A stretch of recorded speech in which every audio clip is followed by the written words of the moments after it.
So you have a few things going on, a couple of new things. Man, I don't know where to start. I'd like to hear about a bit about this article that you are sort of in the process of finishing. I know you sent me a couple of sort of high level things that you're trying to cover, but can you speak to this article that will be published relatively soon and kind of what it entails? Yeah, so the article is titled From Academic Freedom to Cancel Culture, Silencing Black Women in the Legal Academy. It's going to be published by the UCLA Law Review this summer. It should be out in June. I'm really excited about the opportunity to have my work in this forthcoming volume. And ultimately, the article kind of picks up on a 30 plus year line of Black women law professors writing about their experiences in the legal academy. And it really, for me, last summer, sitting in my Brooklyn apartment alone because we were at the height of the pandemic and New York City was an epicenter, along with the Breonna Taylor and George Floyd.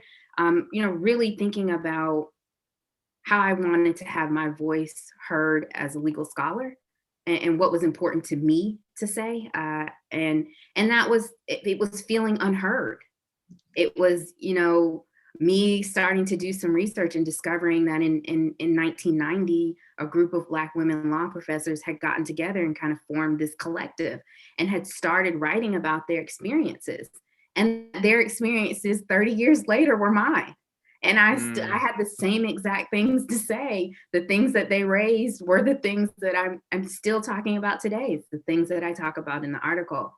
And really feeling like maybe the legal academy is at a turning point, that if we're mm, able to have these honest conversations about anti-racism in the legal profession and in the law and in the world broadly, that we first got to have conversations about how we aren't anti-racist as institutions and how mm, structurally our policies, our practices, and our traditions, our unspoken rules have operated really to silence Black women in mm, this space. And so that's what the article's about in a mm, nutshell. um, it is this We see these instances where students mostly are leading the charge to call out and to quote unquote cancel law professors who have engaged in acts of blatant racism. mm, And these professors have gone essentially unpunished because of the protections they have through tenure and academic freedom.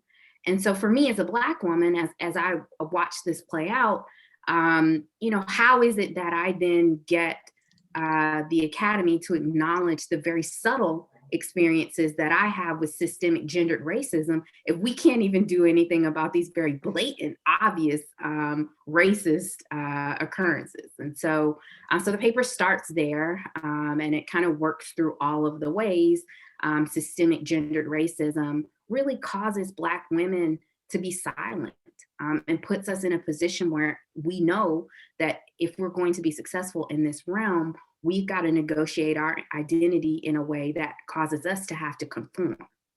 So the norms mm. exist in white spaces. Law schools are very much white spaces. And it's our job then to enter this space and conform to the norm. Mm. And if you don't conform, Then you don't work out here. It's not an mm, option. You have to conform. I mean, that is the path to, and I guess that's what's problematic. But the path to success, the path to tenure, is that you conform to these norms, or you don't, and so you probably aren't successful in accomplishing that goal.